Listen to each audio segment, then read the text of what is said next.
লেখাপড়া করে যে গাড়ি ঘোড়ায় চড়ে সে, লেখাপড়া করলাম না গাড়ি ঘোড়ায় চড়লাম না। আজ বুঝলাম না, আজ বুঝলাম না, আজ বুঝলাম না, ভাই বুঝলাম না। বুঝলাম কালো হতাম প্রায় মারলাম গাল। আগে যদি বুঝতাম মন দিয়ে লেখাপড়া করতাম। নিজের ছিল ব্যবসা, বুঝি নাই দুনিয়া রং তামাশা। এখন বুঝি টাকা দাম, ততদিনে ব্যবসা হয়েছে আকাম।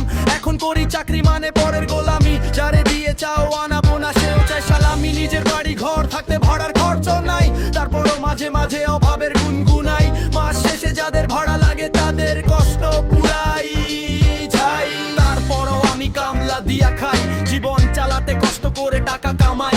সবার কাছ থেকে একটু দোয়া চাই, জীবনে যতই কষ্টই হোক হালাল খেয়ে বাঁচতে চাই। লেখাপড়া করে যে গাড়ি ঘোড়ায় চড়ে সে, লেখাপড়া করলাম না গাড়ি ঘোড়া